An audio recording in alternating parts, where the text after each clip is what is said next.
Okay. Hi, everybody. Great to be here today. So we're going to talk about test modern or harder and how AI tools such as GitHub Copilot can help us to be a little bit more productive. I think it's still a little bit weird that in 2025, we still have to talk about how testing our code is important. Believe me, there are still developers out there that are delivering code without any kind of like unit testing. But I'm also happy to know that there are some companies and some big players out there that are making this part of their pipeline and not allowing any code to be moved to production without actually to be tested. And this is even for legacy code as well. So, and whenever we are also coding, whenever we get a task to deliver some business functionality and a business feature, and we have to code it, what usually happens is that you deliver that functionality, you have all your code, and then when you have to write all the unit testing, you end up running more code for testing what you have created than the business logic itself. And I think this is where AI tools shine to help us. I usually like to joke that I'm a lazy developer, and that's why I love AI so much, especially Copilot, because I can focus only on building that business logic to deliver the value that I have to deliver to the code that I'm pushing to production. And I can rely on tools to help me to write code faster and still deliver my tasks on time. So this is exactly what I would like to show you today. So my name is Loiane, or Loiane. I'm a director of engineering at Bank of New York. I'm also a Java champion and MVP. And in case you'd like to contact me, I'll leave my LinkedIn profile as well, so we can exchange some ideas on testing and AI and, of course, Java.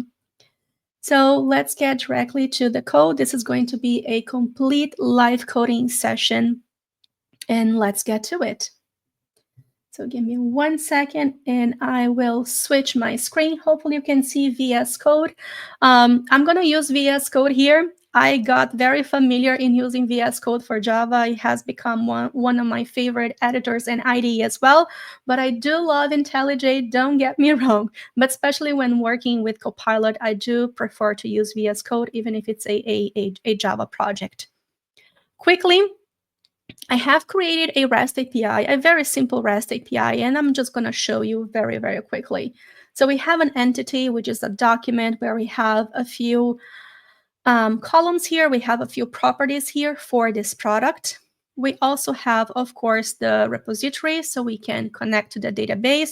We also have one method here just to find by name.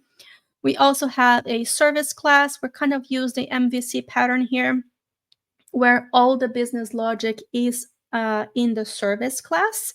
We do have a mapper because we are using some DTOs, and to, of course, encapsulate our entity and not expose our entity. And to quickly take a look at the DTO, it's a pretty simple record. I love using records for this kind of pattern. And we also have a mapper because I only have one entity here. I'm not using any external library, but never hurt to code 30 seconds for your own mapper.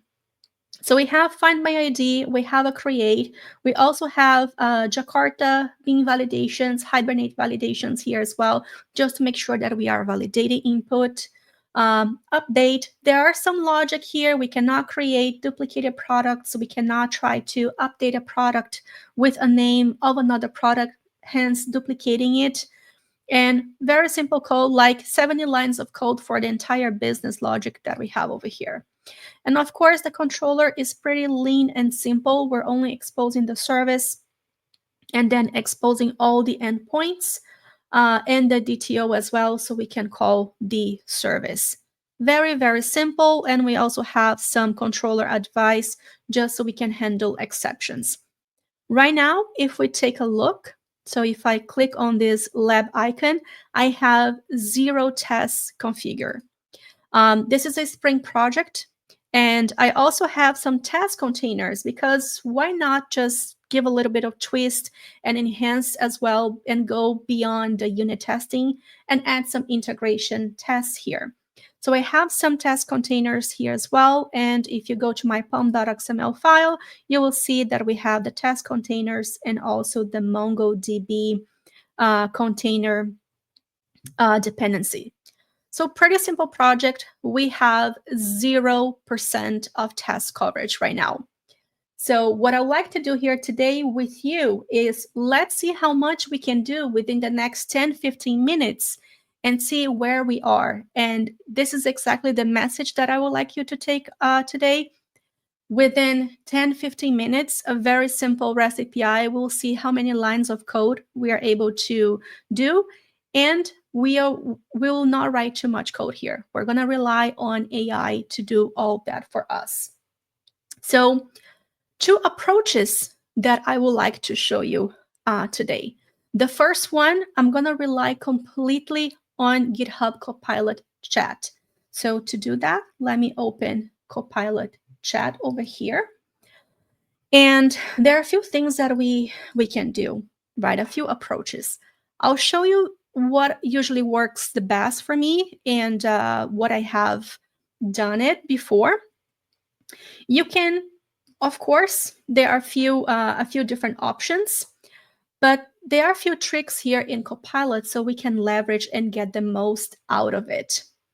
So if I open the product service, I'll go directly to the service. This is because where we have all the business logic, right? So let's start with the service itself. And I'm going to ask Copilot, if you take a look, we have a current file. So right here in the bottom of the page in the chat, we have the current file. This is going to be used as a context by GitHub Copilot. So I can simply ask Copilot, generate test cases for the product service class. And of course, you can select which LLM that you like to use. I've been enjoying to use the O3 Mini, especially for this kind of test. And we just have to wait a little bit. It's going to run. There's some pseudocode because, of course, it's very important to understand what we're doing, what kind of code we are accepting into our project. And just always remember that even though this is code that has been generated by AI, as soon as you commit, this code becomes your code. It's your name in the commit message, in the commit signature that is there. So it's very important to understand exactly what you are accepting. Let's take a look at this code. So it's importing JUnit 5, Mockito, fine. I like that. Extend with Mockito. I also kind of like that. It's creating mocks for the repository and the mapper. Okay, and then instantiating and writing the method for the test method for each of the methods that I have in my class. I already see one issue over here, and you never know what you're going to get, right? So the package is right here in the middle after the imports, and then you have a dummy product class for testing purposes. We already have that in our code, so there is no need to recreate this. And then we have this product service test. We are mocking, that's fine. We have a before each, it's also fine. And it's creating some test methods. And it generated 125 lines of code and generated for the create. So basically, it's only testing 2 methods. I really don't like this. And the reason, and it's completely fine, because what the AI tool is going to try to do behind the scenes, all it had as a context was this file. So if we take a look at this file, we have a product DTO, we have a product mapper. We only have the signature of each of these the methods, right? And we also have a few things such as the name. We have, especially here on the On the update, we can see that we have a name, description, category, and price as well. So it's able to extract some information, but it doesn't have all the context to actually generate something for us. We could try to improve this. So even if you have this code, for example, the package needs to go on the first line. So I can tell the AI tool to do that. But I would like to show you something else, actually a better way to do that. So that's why I think it's important for us to try to master and learn this tool so we can take the best advantage out of it. Let me close everything. So I'm not going to save this. I'm not going to accept this. So instead, what I'm going to do, if we check here, we have this at. So if we click here, we have all these different options, right? So we can sort of pass some arguments. We can also set up tests. It's going to be very similar. Again, I can select the service, and it can be simple as I have product service selected over here, or you could simply drag and drop as well. It will take that into consideration.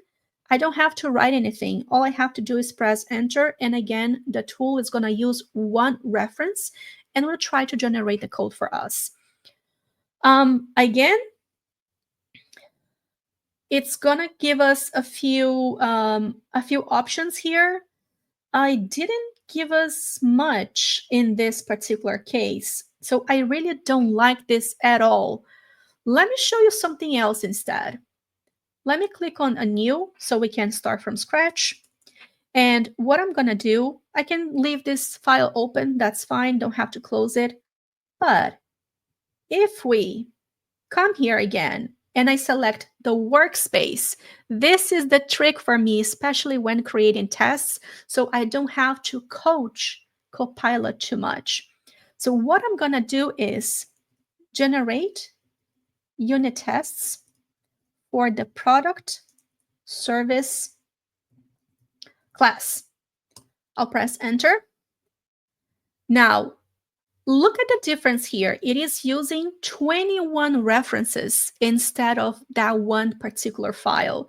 So now I'm going to be expecting a much better result out of it. It's going to collect all the workspace information, and it's going to provide a much better context so we can actually get better results. So we just have to wait a little bit here until we're able to get that result back. And hope everybody is doing well as we wait for Copilot to generate things for us. And take this into consideration, because we are providing all this context to the AI. The bigger your project with more files, more code, it can take a little bit longer to generate that source code for you. So if you have the big project with hundreds of files, that's definitely going to take a while, because it will take all that source code into consideration. So let's see. And it's collecting all the source code information, and it's definitely getting the information for us. So this is the first approach. As soon as we get the results from here, we're going to try to apply, and we're going to try to run this code to see how much code coverage we can get it. And although I've been talking for a while, we haven't written any lines of code yet. So this is basically only reliant on the AI tool. So let's see what we get in return. In case if you have any questions, please feel free to leave them on the chat, and I can take a look at them as well as we get our results. And we already have some. This is pretty exciting. I see the package on the first line, so I'm already very happy with it. And I can see that we got a lot of code out of it. Look at this. This is beautiful. This is beautiful, beautiful. So we have a product service test, and yeah, I very much like this. Let's see what we get that. So let me create a new file here real quick, and let me apply this to this file. Actually, see, Copilot's even better in VS Code. It's already creating the file for me. I didn't have to create a new file manually, which is perfect. Great. So let me close this and let's see what we got. I have a mock. Perfect. It's injecting the mocks. I have a valid ID. It has created some sort of like constants here. We can do better. We can make this static as well. We can just put everything into all caps just so we follow some conventions. It has created some sample product for me during the setup. And I have a testifying ID. I have an ID not found. So we are testing the happy path. We're also testing the not happy path. A create with success, create with duplicate. So those special cases that I have in my source code, it's also here.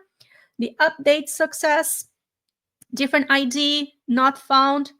This is 155 lines of code. I didn't have to write anything, just had to, ask Copilot. So now if I go here and I try to execute, I'm going to ask to run with the test coverage just to see what we're going to get. And again, we're still not using test container. This is only some sort of like a unit testing that we have written. So it's going to take a few more seconds. And it's going to run the code for us. And hopefully all the test cases will pass. And if we can see here, we have a good amount of test cases already, 10 test cases. And I love seeing everything green. So look at that. I did not write a single line of code, and I already have 58%. We can do better. Let's aim for maybe 70, 80%. So this is definitely one way to do it. Now what I would like to walk you through is let's use the auto-completion option that we have here in Copilot. So I'm not going to use Copilot chat. I'm also going to rely on the auto-completion from Copilot here. So I can actually coach Copilot on the way that I would like to get my tests written. So this way, I'm going to do one method by method. And once I get the first method exactly the way I want, we'll see that Copilot will try to generate the next method a little bit more closer to our coding style. And again, I find this to be beautiful. So let's do that. Whenever we're using Copilot in this particular approach, we have to provide as much context as we can. So what I'm going to do, since I have 0 test coverage from the controller, I'm going to get one controller. Maybe let's test the find by ID, right? So what I'm going to do, and usually this is one of the things that I like to add. So the method under test is going to be, and I'm going to add here a link. It's going to be my product controller. Almost there.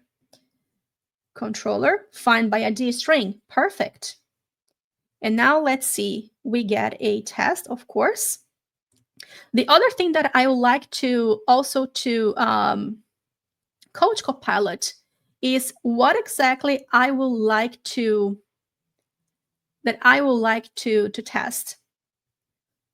So to do that, I like to use the display name, and also because it looks really cool in the text explorer. So this is going to be should return a product when exists. There you go. Let's see. This is enough context. Test find by ID, because I already provided a context over here.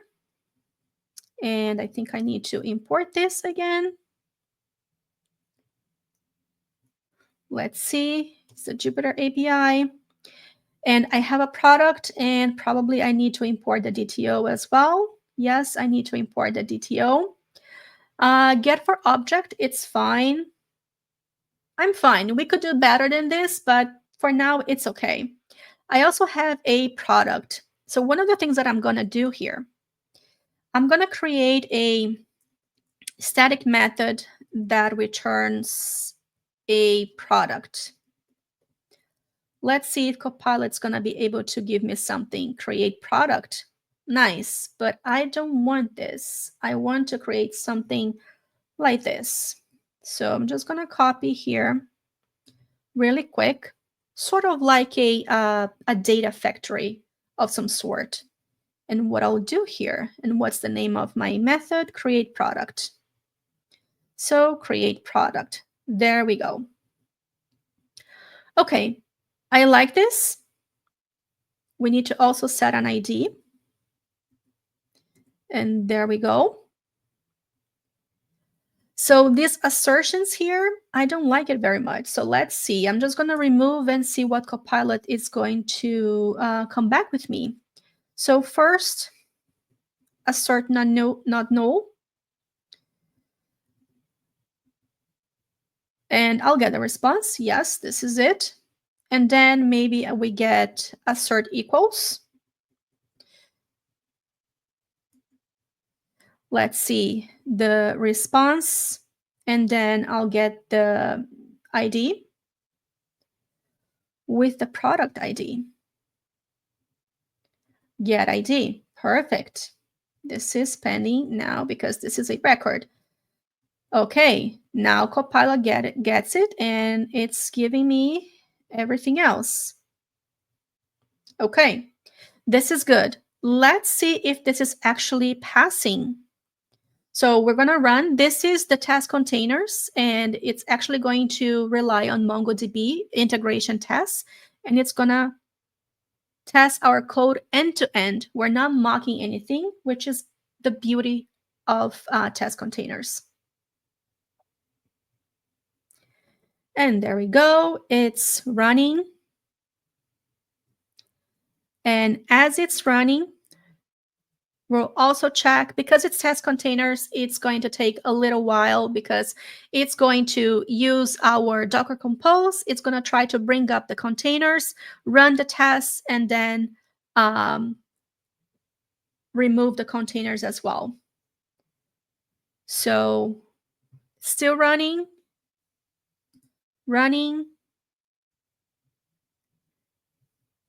But what I would like to show you after this runs is the next time that we are trying now, I can try the create.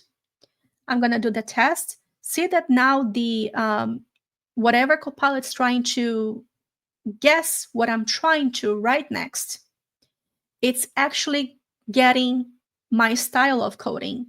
Now it's no longer creating that product manually. It's actually relying on the create product. And again, we have all the other things that we were, the post for object, the assert equals, everything else. So I think this is pretty nice. Another method, and already has my code style. Let me try to run this again. This time I'm going to try to run everything since we only have a few minutes left.